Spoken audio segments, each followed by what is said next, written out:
did you say you came from, Armando? Where were you living before you got hired by DPD? I actually got hired when I was in New Braunfels, which is just north of San Antonio. Yeah. And they had the recruiting team down there, didn't they? Yeah, they did. And that's what made you think about it? About what, being a police officer? Yeah. Oh, no. What made you want to be a police officer then? When I was young, maybe 9, 10 years old, I knew that I was either going to be a police officer or be military. Yeah. And they were running closed, but it was leaning more towards the police officer. You were looking at the Marine Corps too. Yes. Yeah, I was looking at the Marine Corps, but there was a federal program called LEAP, Law Enforcement Education Program, where you could end up going to college, and the federal government would pay. Yeah. But you had to end up giving year for year. So if you spend a year in college, you had to end up spending a year with the police department. So I was going to San Marcos. I had 2 years there. Okay. At a community college or university? I was at university. Okay. It was called Southwest Texas State University in San Marcos. Wow. Okay. Yeah, they changed the name of it now.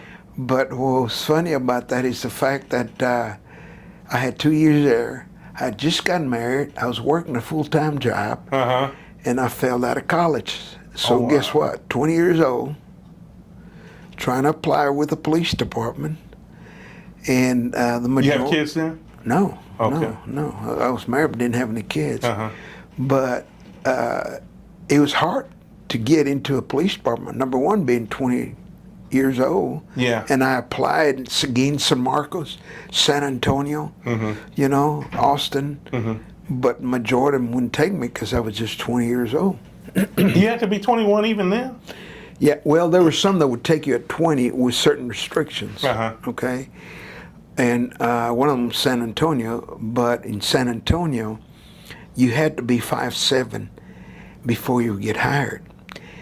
And they would measure you before you even took the application.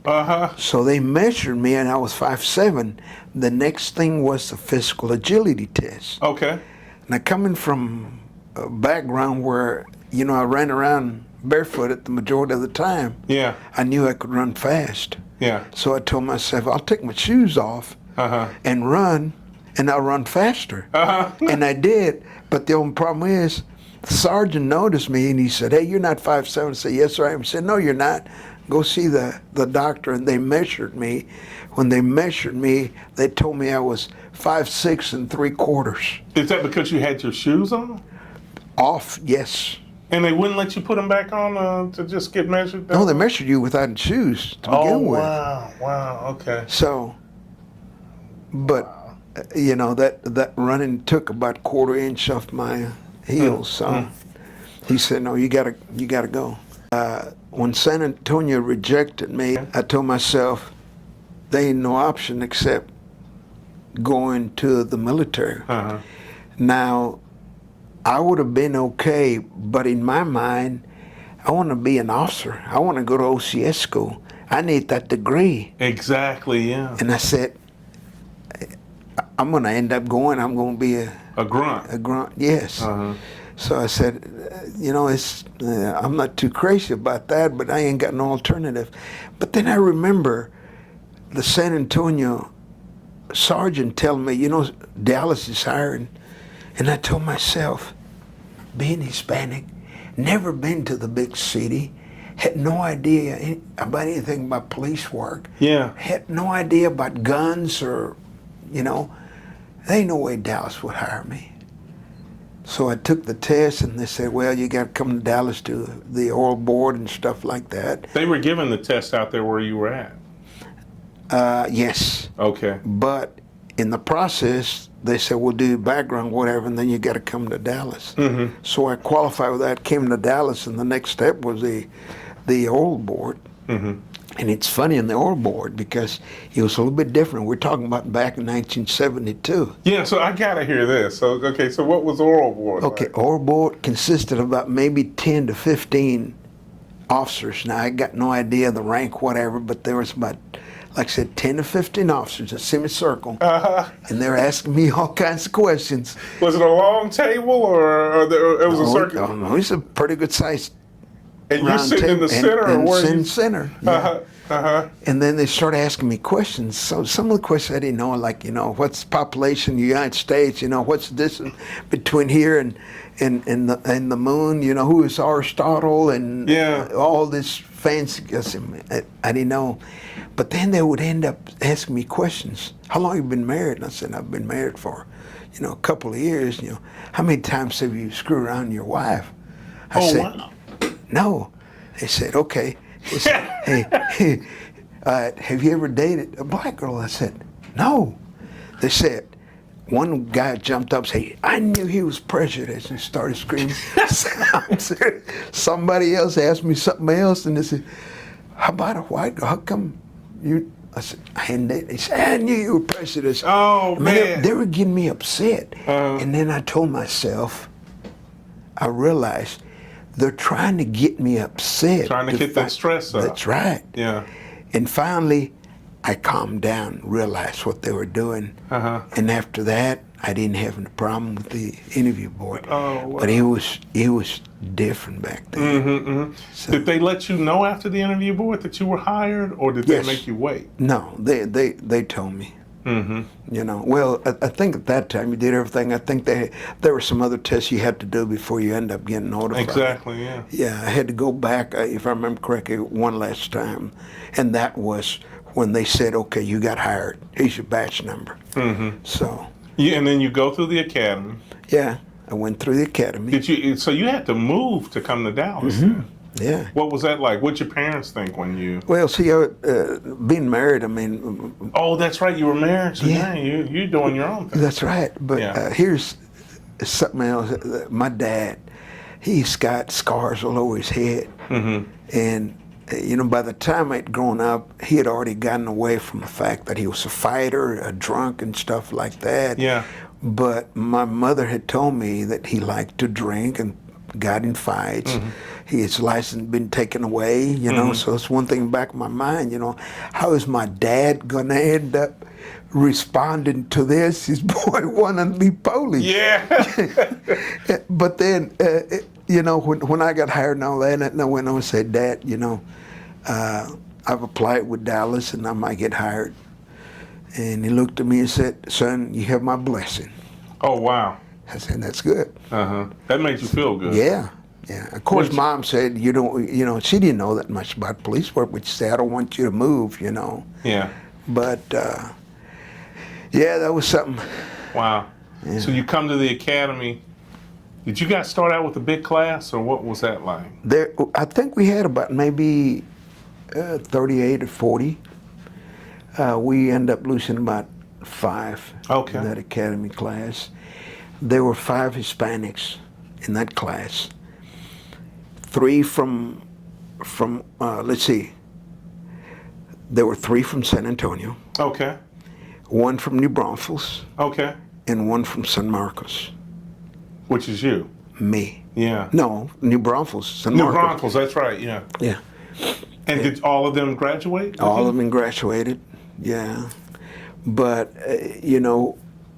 after the academy, I wanted to go work. I got assigned Northwest Patrol, So I got assigned, Northwest has got, West Dallas, and then middle side around Love Field, and then North Dallas up Yeah. on Forest Lane. And you would end up working, the 3 different sectors. Yes. I started in the Love Field area, and then they send me up to North Dallas, and then they send me over to West Dallas. And then after that, they said, we'll see where we'll put you. Okay. And I was hoping that they would send me back to West Dallas, predominantly Hispanic. Yeah, yeah. So they did. And working with Dallas, I was working with the majority of the officers were white officers. And one thing that I noticed was the fact that they like working West Dallas. But come to find out, the people in West Dallas, Hispanics, did not like police officers. That's why they couldn't recruit any. Ah, okay. So that's why they had to go outside and end up bringing some people. Yeah, what do you think? Are we still having a problem with that now? Now, Yeah. I don't know. Yeah. But back then, It was tough. it was tough. It was tough because during the training process, I would go out and answer calls, and people, Hispanics, would complain on me. The sergeant said, "Hey, Perez, I need to ride with you because we're getting so many complaints." I said, "Okay." So he rode with me, and we went out, within the first 4 hours, he had already gotten 3 or 4 different complaints, people just calling in. The sergeant was there. He said, "You didn't do anything." I said, "I know, it's just the fact. People did not like a Hispanic because he was a police officer, totally against what they believe, what they shouldn't do." Oh, and these were Hispanics? making the Hispanics, complaint? yeah, on me. Wow. Yeah. So How did that make you feel, though? Did it piss you off? I mean, or did you just say, you know what, you understood what was going on? I think it's just the fact that the people just didn't understand. Yeah. And another thing was funny when the officers, when I made first contact with them, they would tell me, "Hey, my brother's cousin's sister is Hispanic." Oh. And then I get to think, why they tell me this? They were telling me this to make me feel Yeah. acceptable. Exactly. Yeah. And it was funny because while working out there, I never did see any officer abuse the people at all. Yeah. And then I get to thinking, all right, police officers, you get a call. When you get a call, it's not because, "Hey, I want you to have tacos or breakfast or whatever." Exactly, yeah. It's, we got something. And the majority of the time is Hispanic. They end up drinking too much and causing disturbance. Somebody's got to go to jail. Yeah. Right? Yeah. So I believe at that time there was that friction between the police officers and the community that was bad. Yeah. And part of it was the fact they said, "Hey, we call the police and it's going to be a white officer coming all the time." Yeah. So, but anyway. You think your teammates felt good that you were out there with them so that you could help bridge that gap? I think so. I mean, I never did have any problems with any of the officers. On your team? On the sector that I was working with. Yeah. None whatsoever. They never. I never saw any kind of prejudice towards anybody, whether they're black or Hispanics. Yeah. Yeah, and what about when the community got used to you? I mean, when you think about it, you were doing old school community policing back then. You're in the neighborhood. You certainly know the patterns of the neighborhood because you've been working the beat for a while. How did they relate to you once they got comfortable with you? The relationship was a lot better. They accepted me. Yeah. And at that time, I think maybe we had about 3 or 4 Hispanics, working out of Northwest. So Exactly, yeah. So I never did sense any problem with the community at all. Yeah. As a matter of fact, going out some locations when they saw me, a lot of them there at the end of my 5th year working West Dallas, they accepted me, and I never had any problems. Yeah, with it. that's cool. Let me ask you this then. You've been working there for now. Having talked to you and having worked around you, man, you've been on Telemundo. I mean, Yeah. And what were you doing on Telemundo? They had a program back when I was working homicide called Cold Case, and it was in English from Channel 33 at the time. Yeah. Cold Case Investigations, and I would do a quick wrapped up on cases that were cold, hadn't been closed. Exactly. And then Hispanic station found out about us. "Hey, can you do that?" So I did the same thing for them, Yeah. except in Spanish. So You've had people, I'm sure, when you're going grocery shopping and when you're out with your wife, they recognize you Yeah. from Telemundo. Well, and that not only that, but I was also involved in First 48. Yeah, that's right, the homicide show. Yeah. What was that like for you, Armando? I mean, tell me about that. Well, to me,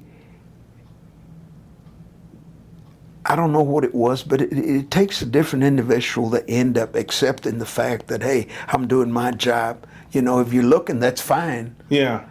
But I never had any problem. I never did end up saying, hey, look at me, I'm on camera or whatever. Yeah, I went out and did my job. Because some people, they act different when they're on camera. They don't did, they? Yeah. And some of those homicide detectives, they end up having to talk to a supervisor about the little comments that they made. Yeah, But you know, First 48 would end up sending the tapes over to the supervisor, and he would review them before they actually got on air. TV. Yeah. They cut some of that stuff in there. Yeah. But no, I never did.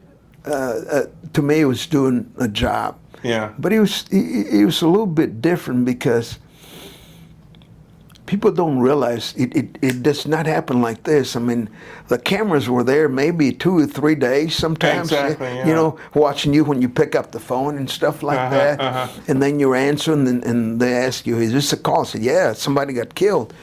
But it was a husband or wife that killed them. They said, oh, never mind. Yeah. Smoking gun was not good for them. Why? Yeah. Because he was clean shut Exactly, case. So yeah, there's no yeah. action involved in that. Yeah. Man. Now, what units have you worked? You've worked undercover before? Yes, I went from patrol. I went to police personnel doing background investigations and recruiting. I did that a couple of years. Did you like the recruiting yet? I did. I enjoyed that, Okay. and also the background investigations. I learned quite a bit. Yeah. And it was a little different in there back then. As a matter of fact, Chief Danny Garcia from Corpus Christi, he ended up being the chief of police in Phoenix, Arizona. Okay. I still talk to him. We end up, meeting once in a while. Yeah. The other day, a couple of weeks ago, we had a little meeting. He was there, and he's telling the other guys, this guy here, he messed me up on background investigation. And I laughed, and I remember what happened was, Danny was from Corpus Christi going to college, and he ended up having a little accident where he went over to the first aid and they put a Band-Aid on his finger, right? So apparently he thought he had paid it. Well, during the background, come to find out that he forgot to pay that $1. The hospital bill? No, just the $1 deal for the Band-Aid. Okay. I found that out, and I confronted Danny. I talked to him and said, Danny, is there anything you hadn't told me? He said, no, sir. I said, are you sure? He said, yes, sir, I'm clean. I said, okay, I'm going to ask you again. I said, you better tell me the truth, because this indicates that you're lying to me. And I said, did you go to the nurse and get a Band-Aid that you did not pay for? He said, I did. My mom was supposed to pay for it. I said, well, apparently you have not paid it. He said, I'm going to go pay it. I said, I'm going to ask you again. Is there anything in your background that you have not told me? You better tell me now. No, sir. No, sir.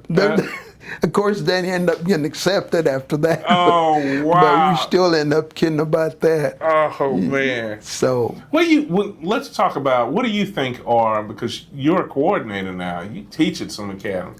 What do you think are good qualities for candidates coming into policing? We know honesty's got to be one of them. Honesty. Yeah. Integrity. Yeah. Professionalism. Yeah. Those are good qualities. Now,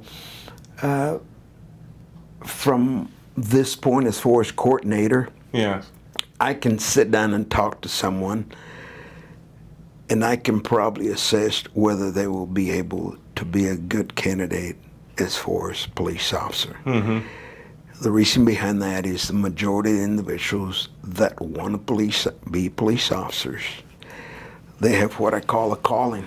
Yes. At a young age. And in the process, they know that they want to be a police officer, so they know right and wrong.